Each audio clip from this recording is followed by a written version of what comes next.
Well, got the base. I've got the bed, the chip tray, and the tailstock in the garage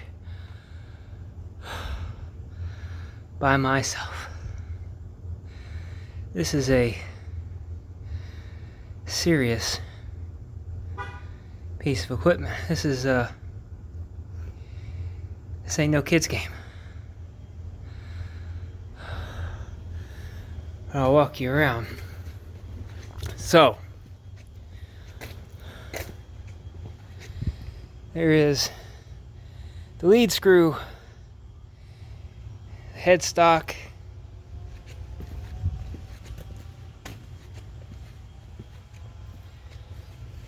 oh, way oil everywhere. It spilled out of the cups. Still full though. A little warm. There's one of the covers for some of the gears. There is the saddle, cross slide, compound, or part of the compound. Here is gear train cover. This is the cover for the motor, the electric motor, the drive assembly down at the base. It's a quick change gearbox. There's a South Bend 3-jaw, and there is a Rohm, R-O-H-M independent 4-jaw. We got South Bend steady rest. Here is the apron, power cross feed, power in feed. There's our other half of our compound. Here is Armstrong quick change tool post, and a few bits and pieces. A Kennametal parting tool.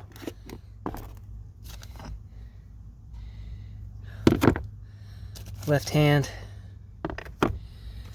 Another left hand, but yeah.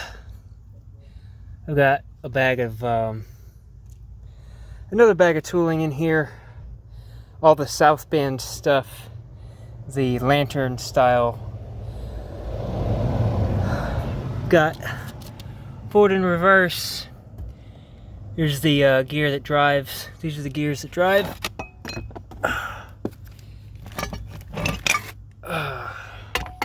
Quick change. Here's some of the Armstrong tool holder. Number 2, left hand. Number 2, right hand. Oh, these are right-handed. The guy said he doesn't like using left-handed tools. I don't know.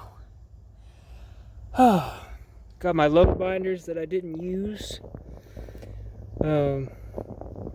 All the nameplates and diagrams are here. They're just in bags. All the wheels and things are underneath all that. But yeah, we gotta get the truck unloaded,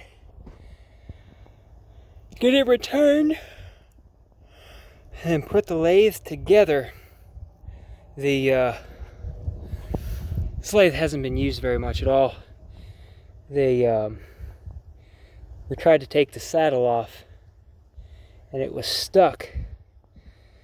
Not because it was rusted or anything. It's just this guy. Everything is full. This thing is bathed in oil and has been bathed in oil its entire life. So It's really nice. Also, the headstock has I really don't want to take these off, but he had the headstock professionally redone, new bearings, all that fun stuff. And then if I can't seem to get it, I gotta pull the pin. Yeah. Pull that cover off. You rotate this around. You pull this pin.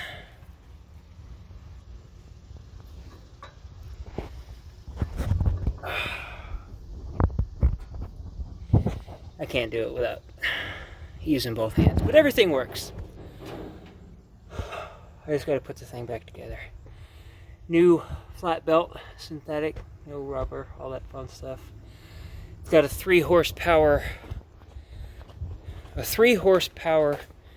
220 volt 3-phase Baldor motor. Got 4 V-belts. This is the belt tension lever. Gave me a whole bunch of books. He's got the South Bend lathe restoration book. He's got the manual. He gave me the original purchasers, all their documentation, card, serial number, specs, all that fun stuff. There's a couple of little chips in the ways, but when you look at the bearing surface, it's there's nothing. Except, right here at the top, right where, somebody's dropped a chuck or threw a hammer. They've done something. I don't really know. But, yeah. Unless like a double E, like a really nice Monarch or something falls in my lap for nothing, this will be my lathe for the foreseeable future. Got painted orange. If any of you guys are familiar with my shop, most of my tools are blue. So it might get the blue paint job. I haven't decided yet. But yeah, I'll once I get everything unloaded, I'll strap on when I get to go.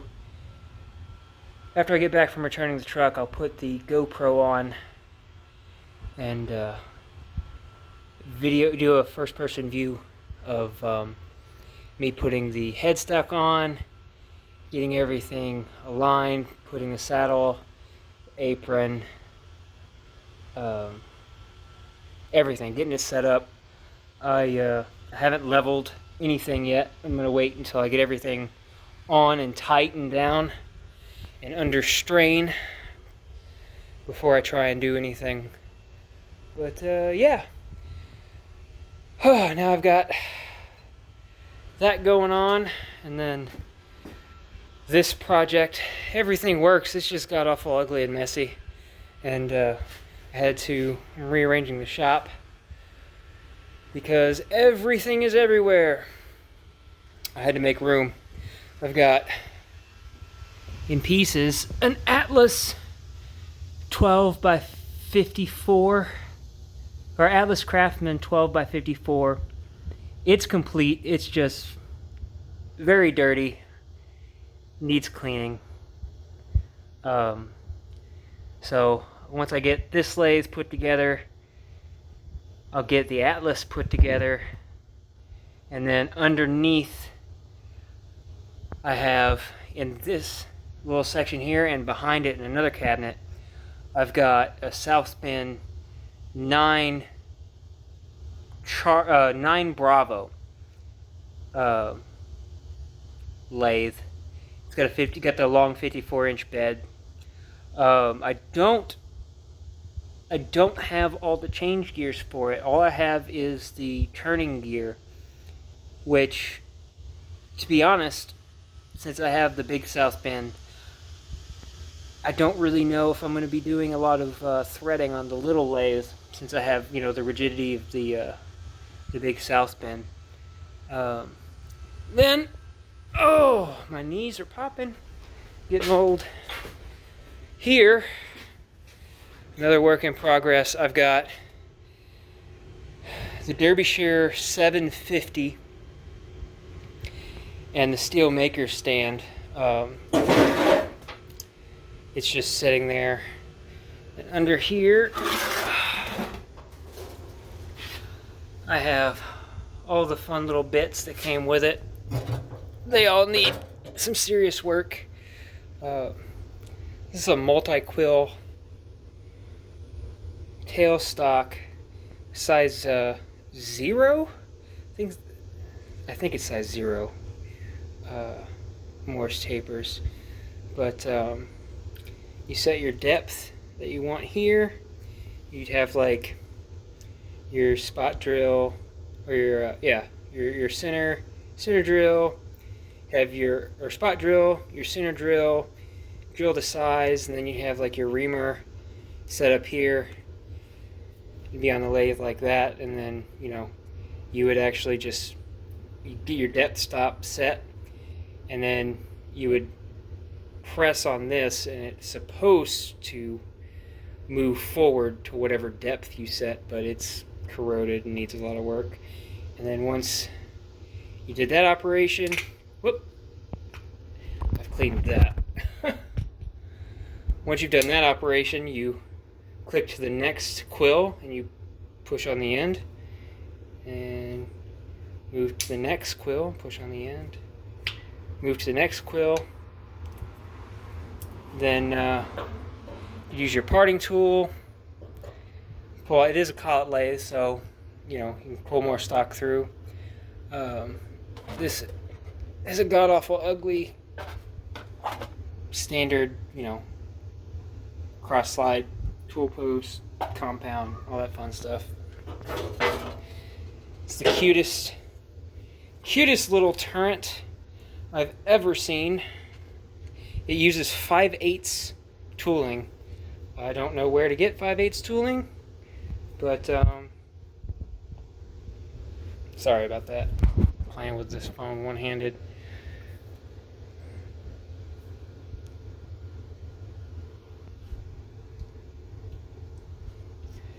Yeah, I can't actuate it, but it works. It's just a little dirty. The most interesting tailstock I've seen. Oh, this is a double tool post cam actuated cross slide. This is kind of cool. This will half tailstock.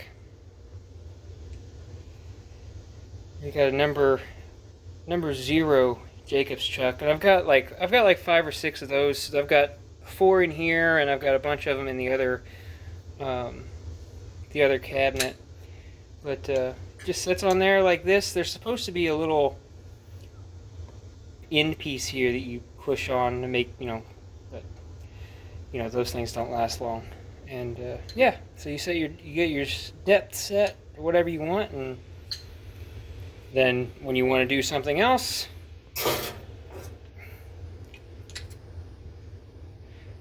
and then so on and so forth.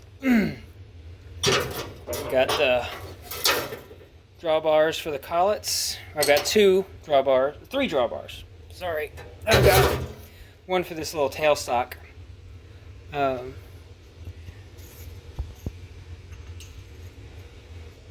So everything's complete. This is the nice one though. This is with a little rack and pinion tailstock. All this stuff I had to sort and dig and fight my way through a garage that hadn't been used in years, fighting the spiders and the roaches and the bees and wasps. But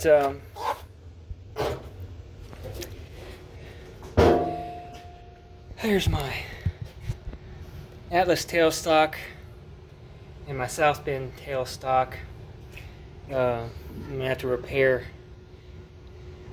this wheel. I'm not gonna braze it. I'm just gonna weld it. Either that or I might turn it down. I don't know. I don't know what I'm gonna do. I haven't decided. But they're up here because it's Rust-Oleum paint, and Rust-Oleum paint, unfortunately, it's cheap, and even when you mix hardener into it, it takes a god awful long time, like, before it can reach a hardness to where it's actually usable and not going to fall apart on you. I usually let them sit for at least a week before I play with it. This is a Morgan 104 4-inch machinist vise that I picked up. I'm actually doing a video on this restoration. It just got put on hold because the deal I got on this lathe, I could not go and get this lathe. It came from a guy's shop that I got this no-name mill vise. He's moving up to Maryland and can't take a lot of his machinery with him. So I had bought this, and when I bought this, I saw this South Bend and immediately started drooling over it, going, I was like, how are you going to get that to Maryland? He's not. He's like, I'm not. I'm going to sell it. And I was like, I want it. I was like, I want this lathe. Because prior to that, we were talking, and I was just kind of very envious of the shop, because he's got CNC mill, he's got CNC router, 4-axis, up to XYZ. Anyway, the guy's a aerospace machinist, but he saw that I really liked this lathe. I talked to him for like an hour and a half in his shop just about stuff. He doesn't have any children or anything. He didn't really have anybody to talk to. And I guess he enjoyed our conversation, because when he put this lathe on Facebook Marketplace, he listed it for $1,000. And I went, I immediately, I saw it, and I talked to him. He was like, oh, yeah, I put it up. I meant to call you. He's like, if you still want it, I'll take it down. And $800. $800, and you can have it. You just got to move it. So I rented a truck and a trailer and said I will be there tomorrow. So yeah, it's going to be a fun time. But yeah, I'm going to get off here. I'm going to go unload the truck and be back with you shortly.